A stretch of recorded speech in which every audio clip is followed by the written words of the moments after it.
The world-famous Butch and Bob Show. World famous Butch and Bob Show right here on WIFO 105.5 FM in Jessup. Big Dog Country Radio. Bob, how's it going? It's going well. Going well. I can't believe the Braves let that one slip away last night. They needed sad. that. Yeah, they needed that. Had to lead to the seventh, but then the Reds got that 2-run home run. So, Well, they'll be back in action tonight in Cincinnati. We have the game for you right here at 5:25 with the leadoff show. First pitch they at still got 6:40. those two games with the Mets on the 24th and 25th in Atlanta. So those would be two crucial games. We're already 2 games behind. Yeah, I know. So come on, Braves.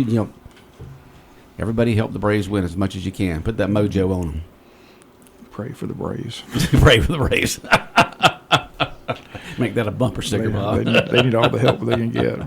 With the injuries they've had this year, they're amazing. They're doing as well as they are because the injuries is. I just cannot believe. They're just decimated. They have been decimated for sure. All right, Bob, we got a special guest in this morning. Who do we have? We've got athletic director and head baseball coach Justin McDonald in. Coach, always good to see you. Again, a lot of places to start, but let's start with the introduction. Again, we got a lot of people out there listening may not know who Justin McDonald is, so just introduce yourself, let people know how long you've been with the school system, how long you've been the AD.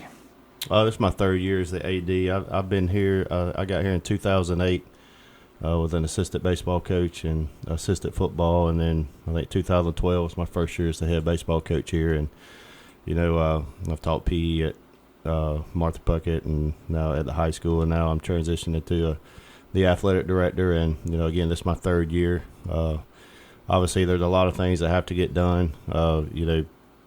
Moving forward. Through that process, I got married to Carly. Now she's the VP here at Coastal Pines. We got John Carson 8, and then just had Brady. I guess he's 1 month old today, so not sleeping very good at night, but we'll get through that. So again, I've 16, 17 years of being here. You see a lot, and you see the potential of this place, and you're being in the athletic director's position. I still don't think we've even scratched the surface of the potential of this place, and that's my job being the AD is to lead these people and lead these coaches and these athletes from middle school to throughout the high school, and even into the rec departments. I think it's very critical that our coaches get involved in the rec department, and most of them, or a lot of them, are doing that and build those relationships with those players, because at the end of the day we're coaching and molding and shaping the same kids. So I'm looking forward to the future of what the next years hold, and again we're working every day to try to make it bigger and better. It's hard to believe you've been there this long. Yeah, I try to come up with the years I've been here. I just start using 2008 and let somebody else figure it out. So I think it was the fall of 2000. Yeah, the fall of 2000. Well, no, yeah, fall of 2008. Yeah, I think 2009 was the first baseball season. Right. Like I said, you've been at AD 3 years now. Let's talk about facilities. Been a lot of talk about facilities. Again, personally, I don't think people know how bad the facilities in Wayne County really are athletic-wise. Again, I just saw where Brantley County made a $20 million commitment for their athletic facilities. Pierce upgraded theirs, Hampton upgraded theirs. I've heard that the field houses at the football field are kind of rat infested. The roof leaks. Here, termites infested the baseball locker room. So you're the athletic director. You know the facilities better than anybody. How bad are the facilities? And we had a board member on the Butch and Bob show not long ago said that JC Stadium should be condemned. That's something you have to deal with with your coaching staff, your athletes. Your thoughts on the facilities overall at Wayne County High School? Well, I guess the one thing, there's and since 2008 there hasn't been much changed, from those facilities other than what, there were some additions with lights and things like that, and some additions that were funded through booster clubs, and the school system has helped out some, but there's been no drastic changes. I really think that in today's society and the way athletics in general are going, there has to be a sense of pride about what you have, and we do our best every single day to push these kids day in and day out, whether it's in the weight room or at the field after school or throughout their facilities, that take pride in what you got. But it at some point I think we need to get these kids the best that we possibly can. And I'll say this: when I took this job, the first morning,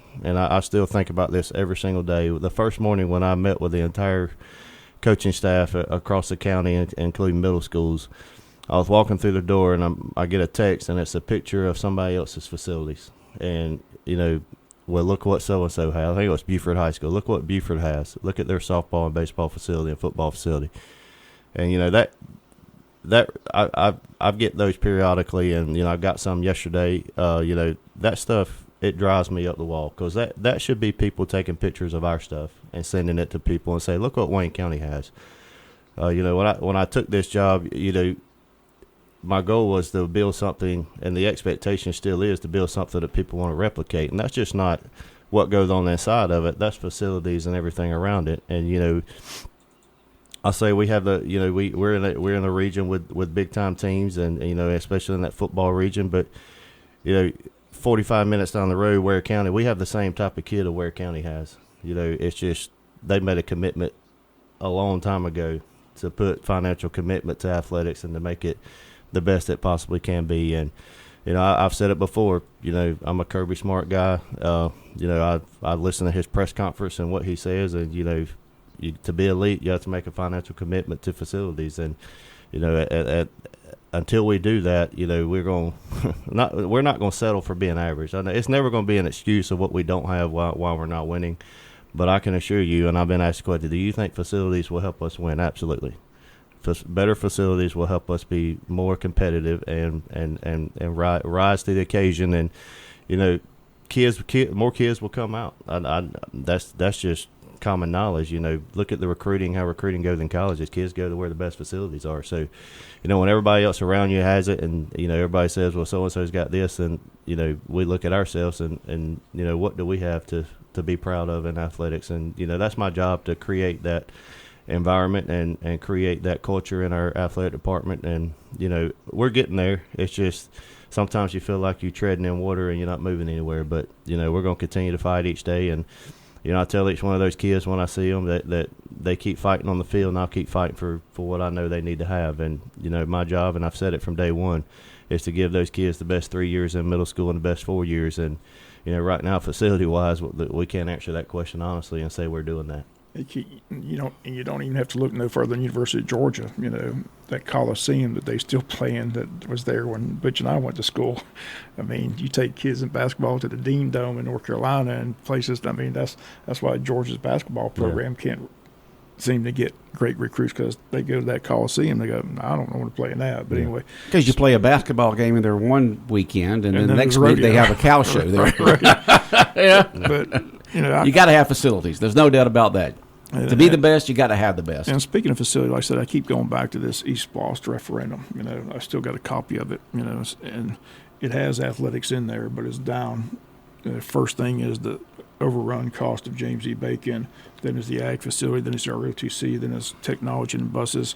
But we had, we played the clip of the former superintendent on here promoting the East Bloss, and said that there's going to be so much money left over that, the only decision is going to be either to renovate the stadium or build a brand new one. Said we had $9 million coming towards athletics. So can you get the check today, Coach? Athletic, can you get your $9 million? Well, I will say when this opportunity come, that was one of the I was talking about, it wasn't the only drawing point, but one of the things that I was most fired up about was about the possibility of getting new facilities and being in that process, because I'm a firm believer, if you're going to build it right. And I think that there's a lot of people that have built stuff that they say they would have done this or they would have done that, or I wouldn't have done this. So, I think that was something that I was really looking forward to taking pride in, and still am, to build facilities, again, that people want to replicate. Obviously, if you build something today, somebody's going to try to build it better next year. And that's my mindset. Build something that people want to build. And again, I think the one thing too with athletics is people just think it's something that happens at 7:30 on a Friday night or 6 o'clock on a Tuesday night, or those times, that 7:30 on a Friday night or that 6 o'clock on a Tuesday night for softball, basketball, whatever it is, that's the easiest part of our job, is the game. The part that developing these kids and staying with them Monday at 8 o'clock, make sure they're at school on time, making sure they're going to their classes, make sure they're not missing assignments. You know, we're going through that process right now with all our coaches are checking up on their kids. It's the 4.5 weeks. And, you know, again, that process is a whole lot more strenuous and time consuming and stressful for our coaches of getting those kids from 8 to 3 and getting them to the game time. There's a lot of stuff that goes on in even a middle school and a high school's life or high school student's life that can be effective to drawing them away from what we're trying to get them to do. So again, sometimes I think the process of what we go through as coaches, and that's the one unique thing about me being AD. I'm still in the fight with them. You know, everything that, you know, a swim coach or a softball coach or the football coach has to do, I have to do it too. So it's nothing that they're doing that I'm not doing. And, you know, again, we have to the 8 to 3 and then the weekends and getting them to the game and the stuff that happens at home or at school, you know, it's more than just playing a game. And I think that's more than just playing a game and having something nice to play on. It's about, you know, when these kids come back or you know, our programs want kids to come back, you know, that's one of my best things is when you look up at a baseball game and you see 5 or 6 guys standing there, you get text that day saying, I'm coming to the game. You want those guys to come back or want those girls to come back to your program. And, you know, again, that's something that, you know, you start getting this stuff, whether it's facilities, and then you're going to be asked the question by the previous, why didn't we get this? And, you know, at some point, one of these groups that are coming through needs to get something. And, you know, right now you look at the senior class and, you know, what are we doing for them this year? Or what can we do for them? Or even the junior down to the freshman, what can we do for them before they get out of here? That's my questions. And, you know, obviously we still have a long ways to go, a lot of work left to be done. But, you know, I still think this could be the best athletic department in Southeast Georgia and across the state. Again, if you're just joining us, Athletic Director Justin McDonald in the studio with us for Wayne County High School. Again, I go back to East Blost, you know, some of those meetings when J-Bo was there, they asked J-Bo what was the number one need, and he said they needed the weight room. And you were in that weight room every day. You know, explain how bad the weight room facility is for Wayne County and why one's needed. It's a space issue. You know, obviously, you know, when you talk square footage or you talk about being able to move kids around and do it safely, you know, that's the number one priority, you know, making sure we have more space and obviously to get more kids in there, you know, that's one thing I've asked, you know, that you know, we want to build this athletic department to be one of the best in the state, or if not the best. But when you start building it, the turnout or the turnout for sports, you know, obviously there's going to be more kids playing. Do we have the facilities to accommodate those numbers? And right now the answer is no. You know, for instance, the weight room, I think it's around 40 or 50 can get in there. So right now, if you know, somewhere our football numbers are around 70. So really it's kind of getting in there and it's moving around and it's not, I'm talking about they get the job done. I give our guys credit, our coaches credit. They find a way to get it done and still compete. But, you know, the other thing, all of our sports teams aren't in there. I got a list of other sports like soccer and wrestling and, you know, some of the girls, tennis and people that want to get in there. And you have to be creative of how you get them in there, making sure they get in there with the right class where there's the right amount of room. And that was the issue J-Bo had. When J-Bo was here before he left, they had close to 100 kids in the program, and he said they had to do it in shifts. And it's kind of hard to do things in shifts when, you know, you kind of don't have everybody on the same page. So Correct. That's why he thought the number one need was the weight room. And you know, to me, if you don't develop it, then the facility, the game facilities are for you to put the product on the field and showcase it. Now, if you don't have something to showcase, then, you know, obviously the result may not be what you want. But I think the weight room's used every day, 5 days a week during the school year, during the summer. It's the number one used facility in athletics, and you know, I think that, and I'll say this, I get asked about the start of each semester, you know, just your general kid in the school, how can I get in a weightlifting class? You know, every kid in that school don't have the opportunity to go to Planet Fitness or any of these local gyms to work out. We're not able now to give them the opportunity unless it works out where they're in the class and there's room in there. And, you know, we want to give those kids opportunities to work out as well, where there's a general weightlifting class. And, you know, I think that it affects the entire school. It's not just athletics. That's a thing that is part of an everyday school day. And, you know, an everyday kid can use something in that weight room if the opportunity arises for them. So, again, I'm dead on with that. The number one is a weight room, and I think we need it faster than later. So, but again, if it happens, it needs to be something that people want to replicate and something that we can be proud of, and our community can be proud of. As everybody knows, GHSA reclassifies the school every 2 years. This past year, they threw us in with Ware and BC and Warner Robins and all that. I want to go to that process. Understand that schools can appeal to GHSA to move up, move down. Was there any thought of us getting out of this region that they put us in? Like I said, I make the joke all the time that we must not have sent them a Christmas card because they didn't do us any favor throwing us in with where, Warner, everybody knows Warner. And I look at it not just opponent-wise, but travel-wise. The trip to Warner Robins and Perry, just like the volleyball team tomorrow's got to go all the way to Perry. The softball team's already made that trip.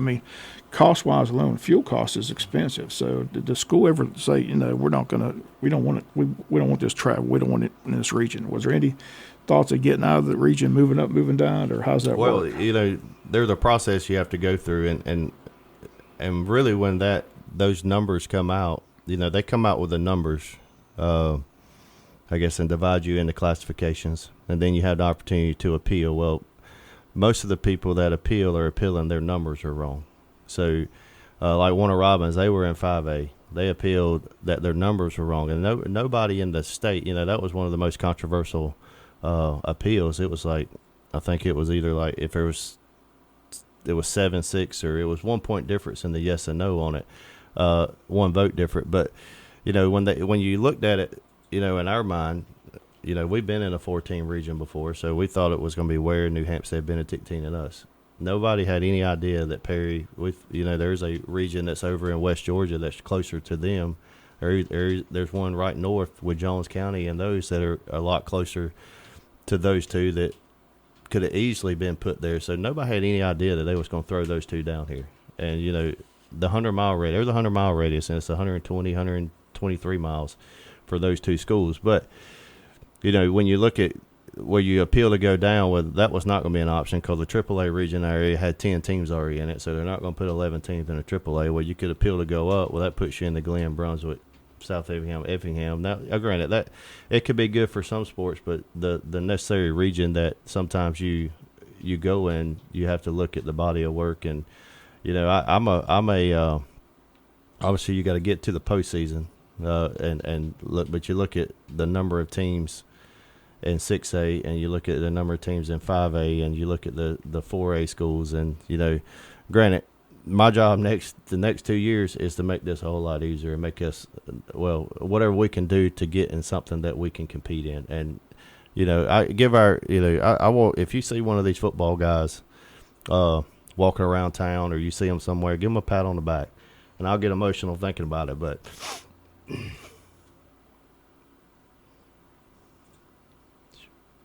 man, They're struggling right yeah, now. they're And it's not going to get any easier. Yeah, Like I and said, each team's tougher. I've told them I wish I could flip the switch and make it better, but I know they're going to come out, and our coaching staff is doing a heck of a job. These guys are going in each day and lifting these guys up.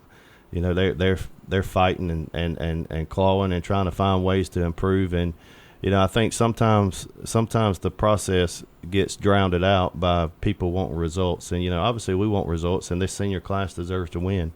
That this senior class was 0-9 their freshman year, and right now they're 0-5. So again, it's my job to make sure we're moving in the right direction. And the scheduling situation, and the schedule.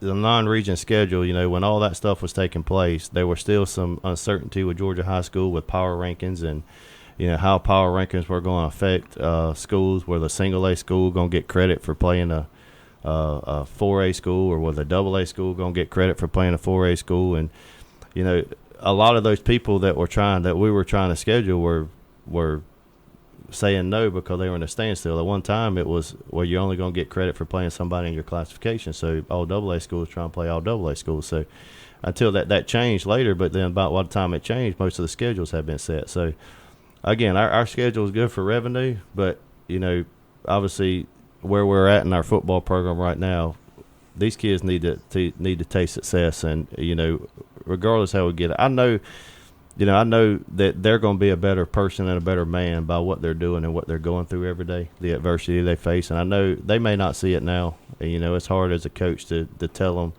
that stuff when, you're going out there and you're going up against, Warner Robins and Perry and team Benedictine, Ware and New Hampstead. But that's the 5 that are left. But, give those guys credit. They wake up, put on their clothes, come in that hall, go to that practice, walk in that hallway with their chest out and head up. And, again, I'm proud of them. And I tell them every day, and I know Coach Morin does the same thing and that coaching staff, don't get lost in the outcomes. Get lost in, get invested into the process. And again, I think if we can continue to work the what they're going through now will be beneficial. Now, obviously, for our senior class, we've repeated this way too many times. I think this is their 3rd head coach. Yeah, Coach Moore reminds me. I think people need to understand that this senior class, they're going through their 3rd coach Correct. in 4 years. So, and we talked about that here on the Butch and Bob show. I said, look at all the programs that have stability and coaching staff. They're winning. Kayla Hobbs has been here quite some time. The volleyball team and the basketball girls team continues to win. You've been here, as you mentioned, almost 10, 13 years. The baseball team continues to – there's got to be some stability Correct. in that coaching. And unfortunately, the last 20 years, the most any head football coach has stayed is 5. Yeah. So and hopefully we can get that going with Coach Moore. Yeah, and you look, and again, my first year as a head baseball coach, we weren't very good. I think we went 13-15, got beat in the first round, finished 4th in the region. But, again, it's a process that you have to go through to get there.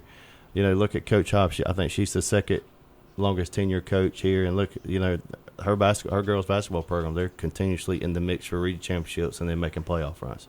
So the question is, one of the things too when I took this job is retention of coaches. What are we doing to retain coaches? Are we increasing supplements? Are we building facilities? Facilities help keep people. Facilities help retain coaches. And I'm fortunate that through my years here that we've been able to do some upgrades, and unfortunately the Booster Club has footed a lot of that to make those improvements. But we try to I guess I'll say this. I get told by our players sometimes that I'm not a negative guy. I'm a glass half full. And they say, Coach, why are you always negative? Why are you always this? And then finally I had to explain to them there's a difference in being negative and not being satisfied. I'm never going to be satisfied. If we win a state championship this year, I'm not going to be satisfied until we win another one. So, and that's not. I just think unless you're in that mindset, I think you're setting yourself up just to be average. And average isn't in my DNA. Just thinking that what we have now is good enough or what we're doing now is good enough is not settling with me. So I think hopefully going forward now that we can start the transition of trying to improve stuff and make it better for the kids. Again, so you see these our volleyball team has a chance to win the region. Got a big day at Perry this week. Our softball team's in the mix to win the region. So there are good things going on, but when you look at what's going on in the football program now, and don't get caught in that just because they're 0-5 that what's going on inside that program isn't good. What's going on inside that program is good. Those guys, I know this. We'll never in our athletic department will never sacrifice the culture of a program to win games, and that's something that I've said it to our head coaches through email, in person. Never sacrifice your culture to try to win games, and you got to stick with your culture. You got to create the culture. You got to make sure it's being held in place and held to a high expectation. And sometimes your numbers go down when people don't want to buy into that expectation and culture. So I think they're doing a good job with that. But again, you would like to have a little bit of success with that. So hopefully when the FTE count will come out next October for the new region, this thing will get realigned. And, as we know, they are playing a lot of freshmen and sophomores on Friday night. So hopefully those guys can pay off in their senior year or junior year. So, again, I hurt for the seniors, though. The process of their 4 years, again, we got to give them the best 4 years. What are we doing for them? What can we do for them? That's the ones that we need to pick up and make sure that we're pushing them in a positive way and making sure they have a great experience in high school, because this is probably one of the best times of I know my life going through high school and playing athletics in high school, and I want it to be good for them as well. One final topic again. Unfortunately, is coaches are calling other players from other schools and getting them to come to their facilities or come to their schools. We seen it happen here. I said I've been doing this a long time. One of the saddest things I saw was our 4-star athlete play for the other team against us. There's been some talk with GHSA about that. Any update on that? Not that I know of. I know you know. I it's happening everywhere. I guess it's a little more spotlighted when it's in South Georgia, but we're going. I know if I'm in charge, we're going to do it the right way. And I can't sleep at night if something. And granted, we're going to make mistakes. I'm going to make mistakes, and our coaches. But we're going to do things the right way. And again, that goes back to your culture.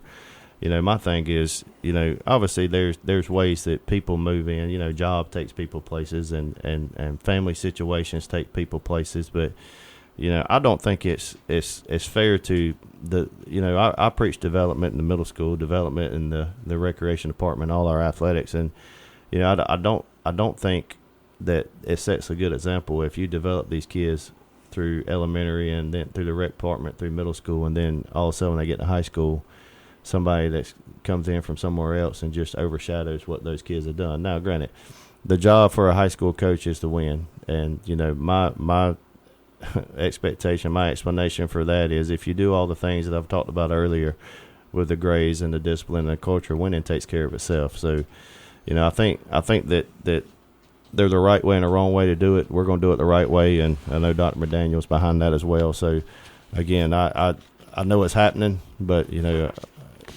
at the end of the day, we got things we need to worry about here, and let Georgia High School take care of that. Yeah, unfortunately, they don't really care. But like I said, I said at the time, I'll say it again. I just still can't believe Coach Mullers played Tavion against his former teammates. Didn't need him to win the game, but opted to play him anyway. But that was a sad thing to see on a Friday night over in Baxley, and one of the saddest things I've ever seen. Been to his signing, saw him sign in Arkansas, been with his teammates 3 years, team captain, the whole 9 yards, and over there, I understand why he's over there, but to play him against his former teammates, I thought was just a sad situation and a bad move on his part. But it is what it is. But again, appreciate you coming in. Wish you the best of luck. Again, hopefully we can, in the future, maybe we can, like I said, like I told Tony, until you find out what that number is on that James E. Bacon overrun cost, and then you go to the ag facility and the ROTC and technology. I don't know if there's going to be anything left for athletics. Yeah. I mean, they keep yelling about there's $30 million. No, there's not $30 million when you pay millions to James E. Bacon and you build the ag and ROTC and build technology and upgrade parking lots and roofs on buildings. Unfortunately, there's not going to be a lot left for athletics. And then you have to wait another 5 years, and they'll be talking about building new middle schools and things like that. So the question is, where is the commitment to athletics? Hopefully you can get with the new superintendent interim and talk to her, and hopefully she can make a commitment. But until there's a commitment to athletics, I mean, just not going to see. I mean, I don't know how long JC Stadium goes without something being done, because it's about to fall down.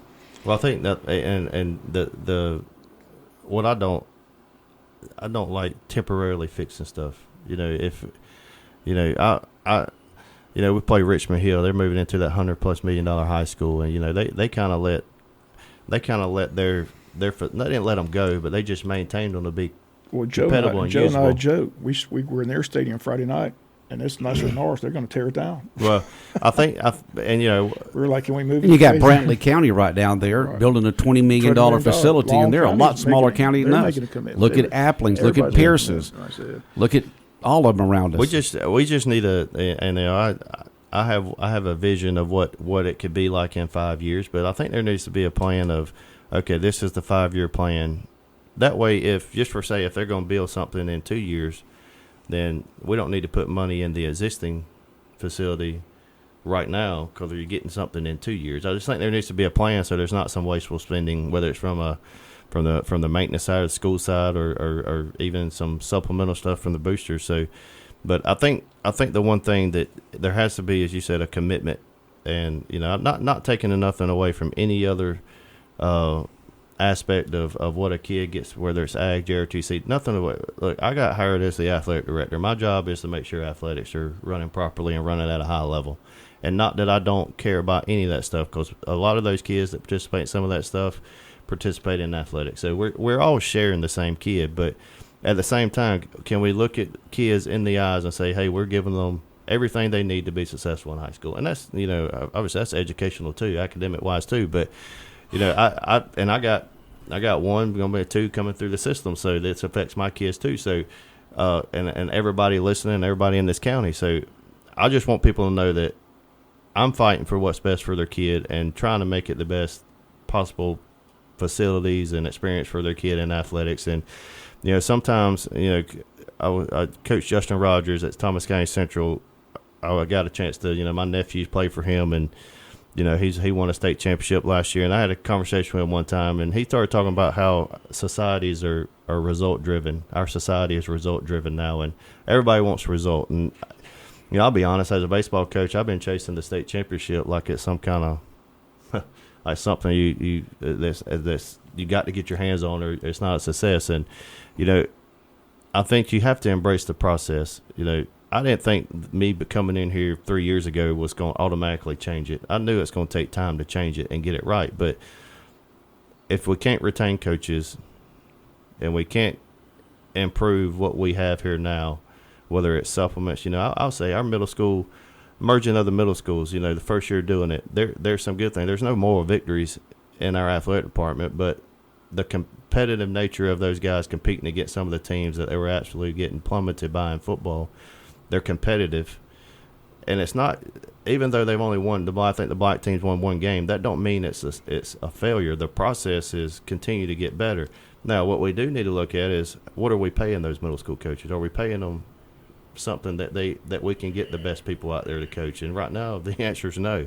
So whether it's increasing supplements, building facilities, all that stuff has to be addressed going forward, or we're going to continue to fall back, and ultimately it's going to fall on me. And again, I told you, and I'll tell everybody else, it's not in my DNA to be average. And I've walked through facilities, and I've seen some of the stuff that's in those facilities, and our guys clean the facility. I know those football guys, they sweep that sucker every night, and if it's not done, they run the next morning. So, the coaches are telling kids to take pride in it, but, wouldn't it be great just for one time a kid to walk in and feel like a college athlete in a facility that we have? Because everybody's not going to get that opportunity, but wouldn't it be great for a kid to walk in and say, hey, I'm proud of what we got here. I'm proud to put on the yellow jacket and the Wayne County uniform, and I got all our guys and girls take pride in doing that, and our coaches do. But that would increase the sense of pride if you have something that you are really, really proud about, and you get to walk in there every day. And